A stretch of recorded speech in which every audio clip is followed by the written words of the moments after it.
ఉత్తరాంధ్ర కీలక నియోజకవర్గాల్లో ఒకటి బొబ్బిలి. ఉమ్మడి ఆంధ్రప్రదేశ్లోనూ ఈ నియోజకవర్గానికి ప్రత్యేక స్థానం. ఉత్తరాంధ్రలో చదువుల్లో మేటి బొబ్బిలి. బొబ్బిలి యుద్ధానికి దేశవ్యాప్త ప్రాముఖ్యత ఉంది. బొబ్బిలి చారిత్రక వారసత్వ సంపదకు పుట్టినిల్లు.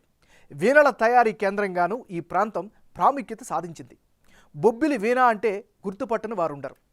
బొబ్బిలి నియోజకవర్గంలో రాజకీయ చైతన్యం కూడా ఎక్కువే. పార్టీలతో పాటు వ్యక్తుల సొంత ఇమేజ్తో గెలుస్తూ వస్తున్నారు. టీడీపీ ఆవిర్భావం తర్వాత ఈ నియోజకవర్గంలో 3 సార్లు గెలుపొందింది. ఎక్కువసార్లు కాంగ్రెస్ సత్తా చాటింది. ఈ నియోజకవర్గం ఓటర్ నాడి ఈసారి ఎలా ఉందో తెలుసుకునే ముందు 2019 అసెంబ్లీ ఫలితాలను ఓసారి పరిశీలిద్దాం. 2019 ఎన్నికల్లో ఈ నియోజకవర్గం నుంచి వెంకట చిన అప్పలనాయుడు వర్సెస్ సుజయ్ కృష్ణ రంగారావు వీళ్ళిద్దరి మధ్య పోటీ జరిగింది.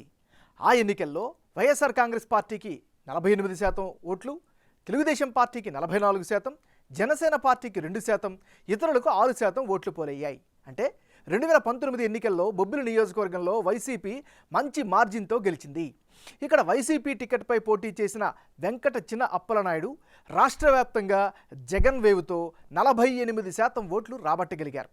ఇక తెలుగుదేశం పార్టీ అభ్యర్థి సుజయ్ కృష్ణ రంగారావుకు 44% ఓట్లు వచ్చాయి. ఇక జనసేన పార్టీకి 2% ఓట్లు రాగా ఇతరులకు 6% ఓట్లు లభించాయి. మరి ఈసారి ఎన్నికల్లో బొబ్బిలి సెగ్మెంట్లో రాజకీయం ఎలా ఉండబోతుందో big TV exclusive detailed election సర్వేలో వెల్లడైనటువంటి అభిప్రాయాలను ఇప్పుడు పరిశీలిద్దాం. వైసీపీ నాయకుడు సంబంగి వెంకట చిన అప్పలనాయుడు. ఈయనకి ఈసారి ఎన్నికలలో అనుకూలమైనటువంటి అంశాలు ఏమిటి పరిశీలిస్తే, ముందుగా హాస్పిటల్స్లో వసతులను మెరుగుపరచడంలో కృషి చేశారు. ఇది ఖచ్చితంగా ఈయనకి అనుకూలమైనటువంటి అంశం. మరోవైపు జగన్ వేవ్పై ప్రధానమైనటువంటి నమ్మకం ఈయన పెట్టుకున్నటువంటి పరిస్థితి. ఇది ఈయనకి సంబంధించినటువంటి అనుకూలమైనటువంటి అంశాలు. మరి సంబంగి వెంకట చిన అప్పలనాయుడుకు ఉండేటటువంటి మైనస్ పాయింట్స్ ఏంటి పరిశీలిస్తే, బొబ్బిలి సెగ్మెంట్లో రోడ్లన్నీ పూర్తిగా అధ్వానంగా తయారయ్యాయి. ఇది ఖచ్చితంగా మైనస్ అయ్యే అవకాశం ఉంది. డ్రైనేజ్ సమస్యలు అలానే ఉన్నాయి, ఎలాంటి మార్పు జరగలేదు. మరోవైపు లిక్కర్ బ్యాన్ అమలు చేయకపోవడం పట్ల ప్రజల్లో అసంతృప్తి అయితే కనిపిస్తోంది. ఇక మజ్జి శ్రీనివాసరావుతో వర్గ విభేదాలు కూడా ఈయనకి నెగిటివ్ అయ్యే అవకాశాలు కనిపిస్తున్నాయి. ఇది ఈయనకి సంబంధించినటువంటి ప్లస్లు మైనస్లు. తెలుగుదేశం పార్టీకి చెందినటువంటి నాయకుడు వెంకట చలపతి రంగారావు అలియాస్ బేబీ నాయన. మరి బేబీ నాయనికి అనుకూలమైనటువంటి అంశాలేమిటి పరిశీలిస్తే, బొబ్బిలి రాజకుటుంబ నేపథ్యం ఈయనకి ప్రధానమైనటువంటి బలంగా చెప్పుకోవచ్చు.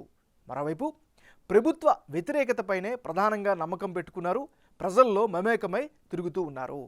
మరోవైపు కరోనా సమయంలో ఆయన విపరీతమైనటువంటి సేవా కార్యక్రమాలు చేశారు. ఆ కార్యక్రమాల పట్ల జనంలో పాజిటివ్ రెస్పాన్స్ అయితే ఈయన సంపాదించుకోగలిగారు. మరోవైపు ప్రతి గ్రామంలో కూడా జోరుగా పర్యటనలు చేస్తున్నారు. ఇది కూడా ఆయనకి ఖచ్చితంగా అనుకూలమైనటువంటి ఫ్యాక్టర్గా చెప్పుకోవచ్చు. మరి బేబీ నాయనకు ఉండేటటువంటి మైనస్ పాయింట్స్ ఏంటి అనేది ఒకసారి కనుక పరిశీలిస్తే, లేటుగా రంగంలోకి దిగారు, రాజకీయ యవనిక పైన చర్యలు చేపడుతున్నారనేటటువంటి ఒక అంశం ప్రధానంగా మైనస్ అయ్యే అవకాశం ఉంది. ఇది ఈయనకి సంబంధించినటువంటి ప్లస్లు మైనస్లు. ఎవరెవరు ఏ పార్టీ నుంచి బరిలోకి దిగితే బొబ్బిలి నియోజకవర్గంలో రాజకీయాలు ఏ విధంగా ఉండే అవకాశం ఉంది?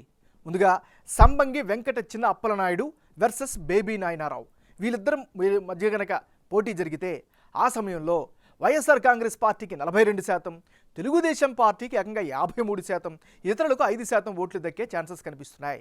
అంటే ఇప్పటికిప్పుడు ఎన్నికలు జరిగితే బొబ్బిలిలో తెలుగుదేశం పార్టీకే గెలుపు అవకాశాలు ఎక్కువగా కనిపిస్తున్నాయి. బేబీ నాయనారావుకి 53% ఓట్లు రాబట్టే ఛాన్సెస్ ఉన్నాయని బిగ్ టీవీ సర్వేలో తేలింది. అదే సమయంలో వైసీపీ అభ్యర్థికి 42% ఓట్లు వచ్చే ఛాన్సెస్ కనిపిస్తున్నాయి. ఇతరులకు 5% ఓట్లు రానున్నట్లు సర్వేలో తెలుస్తోంది.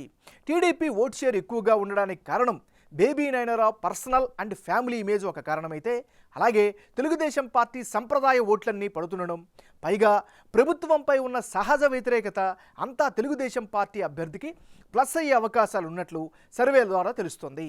ఇక వైసీపీకి వచ్చే ఓట్ షేర్కు ప్రధాన కారణం ప్రభుత్వ స్కీముల ద్వారా లబ్ధి పొందుతున్న ప్రజలు ఓటు వేయాలని డిసైడ్ అవ్వడమే.